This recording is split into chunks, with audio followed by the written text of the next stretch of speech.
그 집에 유하며 주는 것을 먹고 마시라. 일꾼이 그 싹을 받는 것이 마땅하니라. 이 집에서 저 집으로 옮기지 말라.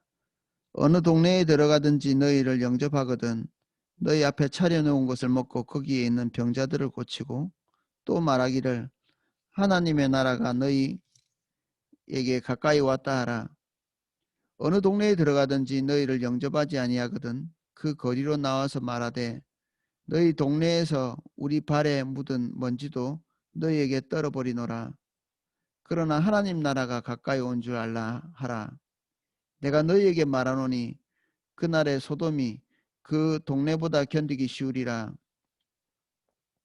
화 있을진저 고라시나 화 있을진저 베세다야 너희에게 행한 모든 권능을 두로와 시돈에서 행하였더라면 그들이 벌써 베옷을 입고 제에 앉아 회개하였으리라. 심판때에 두로와 시돈이 너희보다 견디기 쉬우리라. 가버나움아 내가 하늘에까지 높아지겠느냐 음부에까지 낮아지리라. 너희 말을 듣는 자는 곧 내 말을 듣는 것이요 너희를 저버리는 자는 곧 나를 저버리는 것이요 나를 저버리는 자는 나 보내신 이를 저버리는 것이라 하시니라. 아멘. 한 절씩 보면서 살펴보겠습니다. 예수님이 지금 그 제자들을 파송하고 계십니다. 그러면서 이러저러한 당부를 하고 계십니다.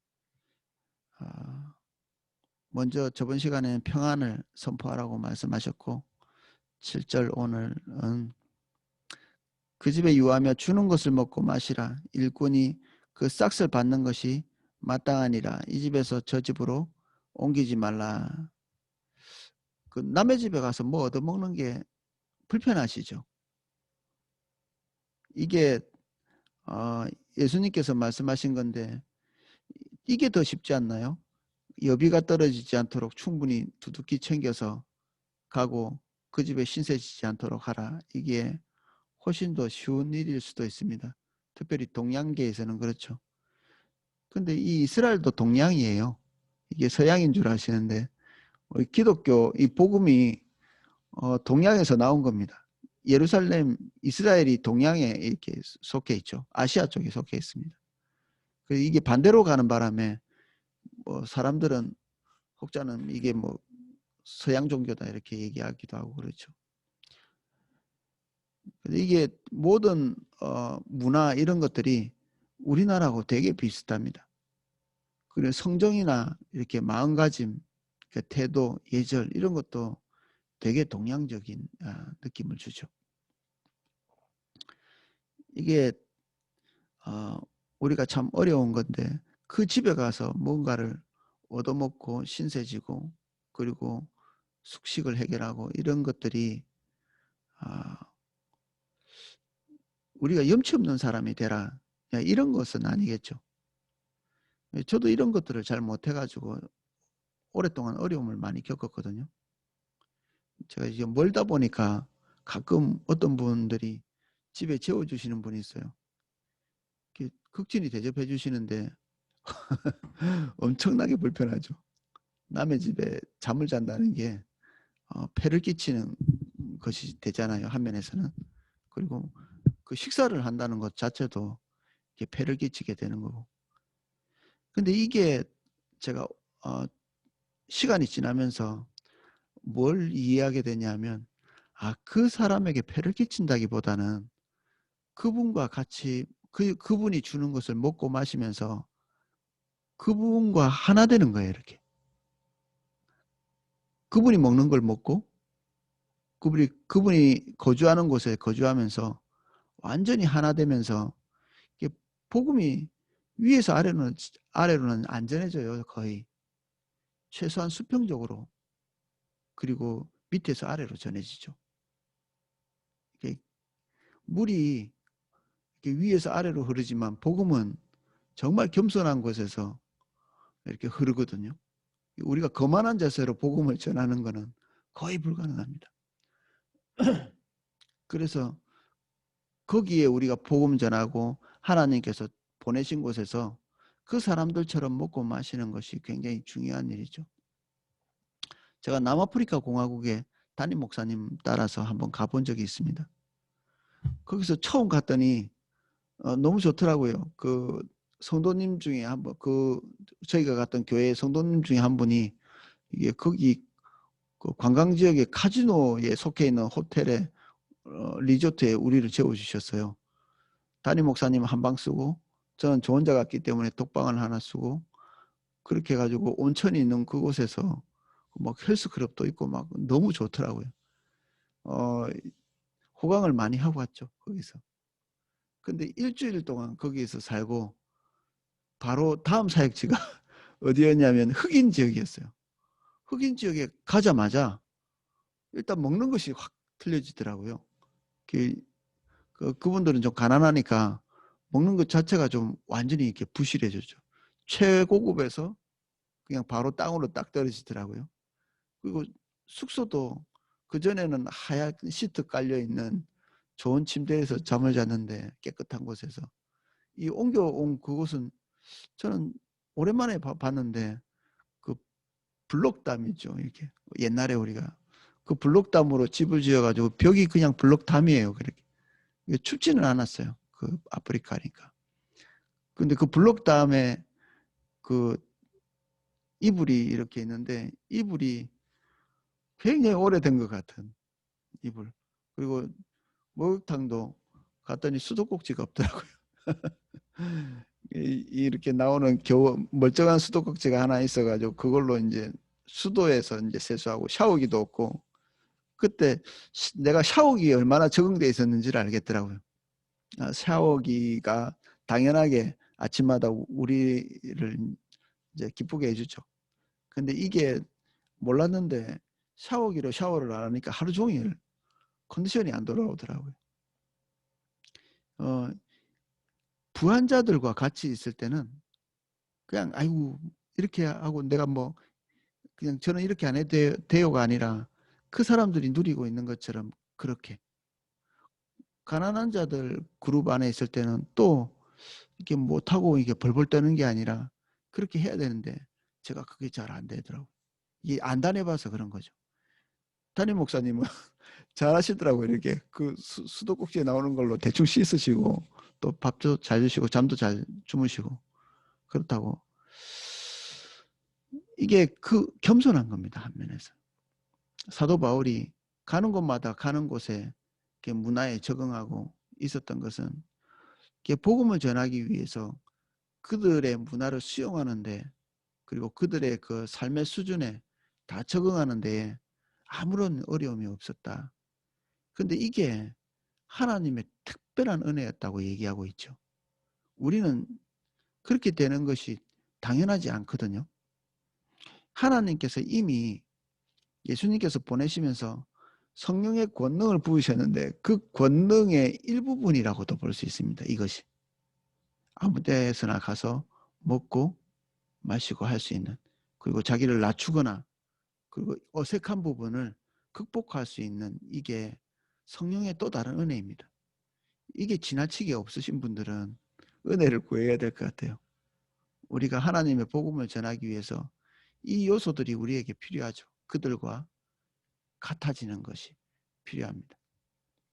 내가 가난한 데도 처하고 부한 데도 처하는데 내게 능력 주시는 자 안에서 이 모든 것이 다 가능하다.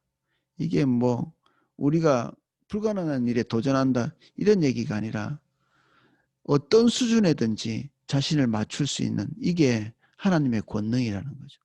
빌립보서 4장 13절에 나오는 이 얘기가 바로 그 얘기를 말하는 것입니다. 다른 사람에게 맞춰줄 수 있는 겸손, 능력 이게 하나님의 권능이죠.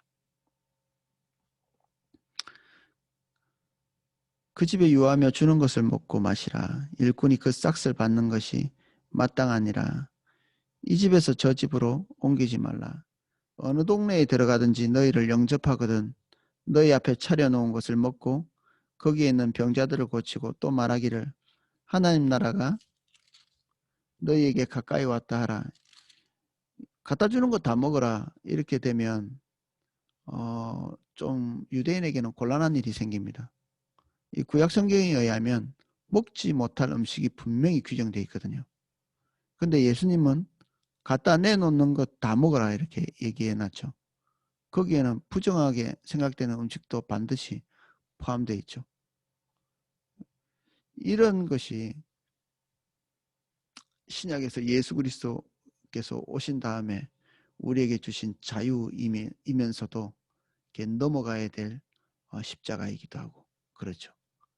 자유이면서 십자가 그리고 하나님의 권능이 우리에게 오실 때 가능한 것이죠. 우리의 형태대로 우리의 익숙한 대로 살지 않을 수 있는 능력이면서 우리의 능력, 우리가 처한 환경대로 살지 않아야 되는 십자가이기도 하죠. 거기 있는 병자들을 고치고 또 말하기를 하나님 나라가 너에게 가까웠다 하라.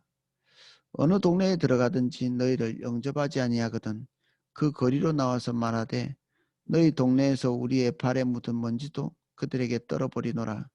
그러나 하나님 나라가 가까이 온 줄 알라 하라. 복음을 가지고 우리가 애걸복걸 하는 자세를 우리 많이 가지고 있죠. 마치 이렇게 물건을 팔아야 되는 셀즈맨처럼. 예수님께서 말씀하시고 계신 건 전혀 그렇지 않습니다. 이게 앞서 말했지만 프로클레임, 선포지요. 하나님 나라가 그들에게 도래했기 때문에 이것을 알려주는 것입니다. 하나님께서 보내신 곳에서는 반드시 반응하는 자가 있고 또 반응하지 않는 자가 있죠. 반응하지 않는다 할지라도 우리가 선포해야 되는 이유는 그들을 끌어오기 위한 것이 아니라 나중에 공정한 판단, 공정한 심판을 위해서 선포해야 되는 것이죠. 한 번도 들어보지 않은 복음에 대해서 그들이 반응했네 안 했네 할 수는 없는 거잖아요. 그래서 이들에게 우리가 복음을 가지고 담대할 필요가 있습니다. 내가 너희에게 말하노니 그날에 소돔이 그 동네보다 견디기 쉬우리라. 소돔은 정말 무서운 종말을 가지고 있는 도시였죠. 지금도 그 심판의 여파로 있는 그 유황 덩어리들이 그 지역에 있다고 하거든요. 화 있을진저 고라시나 화 있을진저 벳세다야 너에게 행한 모든 권능을 두로와 시돈에서 행하였더라면 그들이 벌써 베옷을 입고 제에 앉아 회개하였으리라. 고라시는 아마 다소 풍요 때문에 교만했을 수도 있고요. 벳세다는 그렇게 뭐 풍요로운 동네는 아니었는데 아마 제자들이 이쪽 출신이었기 때문에 이들이 복음에 대해서 반응하지 않았을 가능성이 있습니다. 예수님의 그 고향인 나사렛에서도 복음에 반응하지 않는 일들이 있었죠. 근데 예수님과 함께 다니던 제자들 베드로나 이런 사람들이 여기 출신이거든요. 몇 명의 제자들이. 그래서 그들의 자연적인 모습 때문에 복음을 배척했을 가능성을 생각해 볼 수 있습니다. 너희에게 행한 모든 권능을 두로와 시돈에서 행하였더라면 그들이 벌써 베옷을 입고 제에 앉아 회개하였으리라. 두로나 시돈은 이스라엘은 아닙니다. 이스라엘은 좀 독특한 지형이라 해변이 있긴 한데 그 해변에 배를 댈 수가 없습니다. 우리가 바다다 이렇게 얘기할 때 성경에 나오는 바다는 진짜 이 지중해에 끼어 있는 이스라엘의 그 해변 그 대해라고 부르는 그런 바다가 아니고요. 주로 갈릴리 호수를 그들이 그냥 바다라고 부르는 거죠. 거기에는 배 댈 때가 있습니다. 그 호수에는. 그런데 진짜 바다, 어, 이스라엘의 그 바다, 지중해를 끼고 있는 이런 바다에는 배 댈 데가 없죠. 헤롯이 나중에 후대에 배를 댈 수 있는 항구를 만들기도 했는데 그러면 바다는 어디 있느냐? 그 배를 댈 수 있는 바다 항구는 어디 있느냐? 저 이스라엘 북쪽 끝에 북쪽 경계선을 넘어서 가면 이 두로와 시돈이 있는데 거기에 배를 정박할 수 있는 곳이 있습니다. 배를 정박한다는 것은 무역이 가능하다는 얘기고요. 무역이 가능한 이 두로와 시돈이 큰 부를 누렸죠. 이세벨도 그쪽 출신이거든요. 아합이 그 벌벌 길 수밖에 없었겠죠. 부인한테. 거기에서 많은 혜택을 받고 있었을 것이기 때문에 그렇죠. 두로와 시돈 그들이 교만해서 사단에게 비유가 됩니다. 성경의 한 부분에 보면 두로 왕이 이 사단과 똑같은 말을 이렇게 하면서 그 어깨를 비기리라 이게 이 두로 왕을 두고 하는 말인데 실제적으로는 그 앞에 근원이 사단이죠. 근데 그들도 예수님께서 행한 이 기적들 그리고 하나님의 일들이 일어나는 이런 것들을 볼 때 회개했을 것이다. 이 얘기를 하고 있죠. 지금 그들 앞에 나타나고 있는 하나님의 역사가 적지 않다는 것입니다. 친숙하기 때문에 하나님의 역사가 역사로 보이지 않는 그런 것일 수 있습니다. 친숙하기 때문에. 화면에서는 인지상정입니다. 사람의 뇌가 똑같은 자극이 계속되면 더 이상 자극이 안 되게 돼 있거든요. 이 머리가. 우리의 모든 감각이 그렇죠. 우리가 맛있는 거 있어도 오늘 먹고 내일 먹고 한 3일만 먹으면 맛있지 않죠. 우리 모든 감각이 무뎌지게 돼 있습니다. 한 면에서는. 우리 가족 중에 한 분이 이제 우리 가족 중에 그 아들이 찬양 인도를 이렇게 할 때가 있거든요. 저는 항상 마음을 다시 잡습니다. 다시 잡습니다. 아들이 인도하기 때문에 이렇게 마음이 풀어질 수도 있지 않겠어요? 야, 목소리 좀 크게 해라. 찬양 인도자한테 우리가 그런 말을 잘 못하는데 자기 아들이거나 이러면 막내 아들이라든지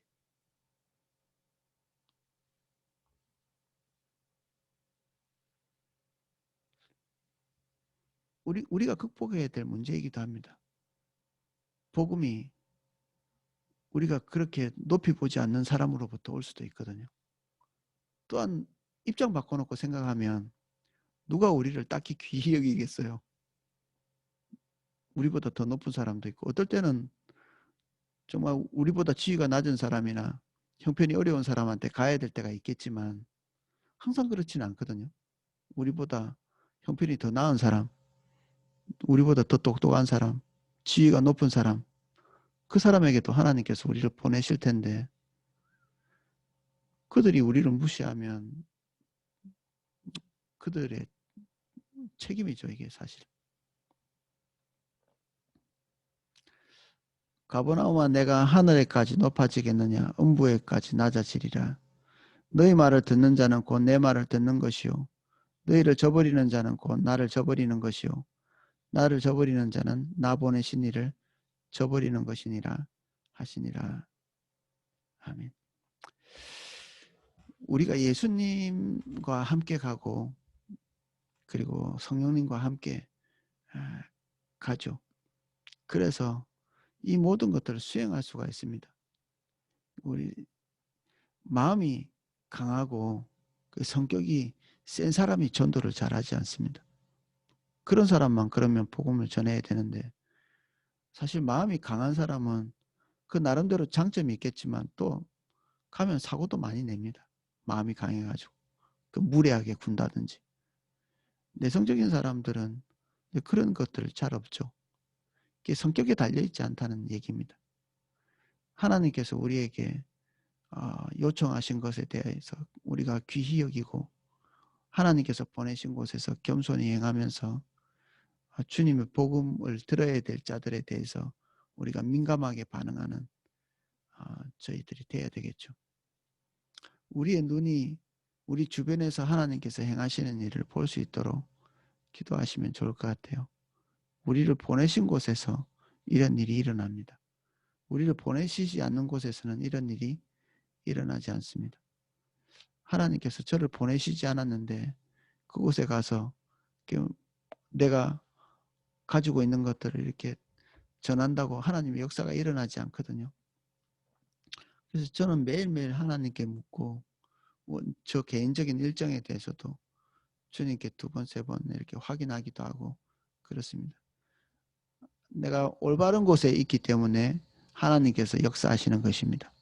그리고 주님의 지지 가운데 있다는 것은 또 우리가 하나님께서 원하시는 방향으로 가고 있다는 사인이기도 하죠. 그래서 주님께 순종하는 것과 하나님의 지지는 굉장히 맞붙어 있습니다. 그래서 가다가 막히는 것이 있을 때는 우리의 방향을 점검하고 그리고 우리가 올바른 방향에 있다면 하나님의 후원과 지지를 믿고 신뢰하고 나아가는 것이 필요하겠죠. 예, 제가 기도하겠습니다.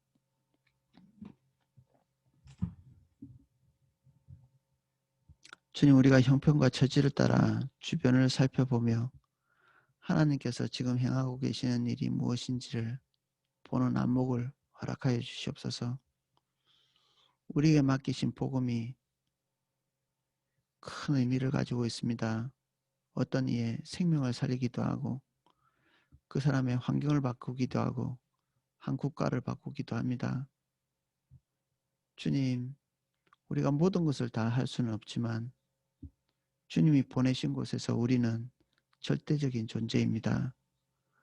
주님이 우리 입술을 통해서 우리의 미련함을 통해서 복음을 전하기 원하시기 때문입니다. 주님, 그곳에서 권능으로 행할 수 있도록 은혜를 베풀어 주옵소서. 또한 우리가 주님께서 기대하시는 바로 그 자리에 있을 수 있도록 도와주십시오. 우리 모든 직장들을 예수님 이름으로 축복합니다. 주님이 보내신 모든 자리, 모든 가정, 그리고 관계동심원 안에 있는 모든 사람들과의 관계를 예수님 이름으로 축복합니다. 그 하나하나 주님의 인도를 따라 행할 수 있도록 도와주십시오. 외판원처럼 행동하지 않게 해주십시오. 모든 것이 하나님께서 한 발짝 앞서십니다. 우리가 앞서가신 주님을 따라갈 수 있게 도와주십시오.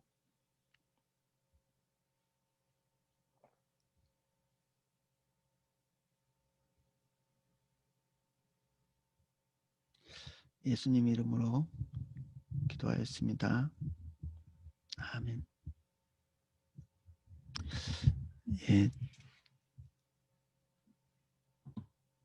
제가 기도하실 수 있도록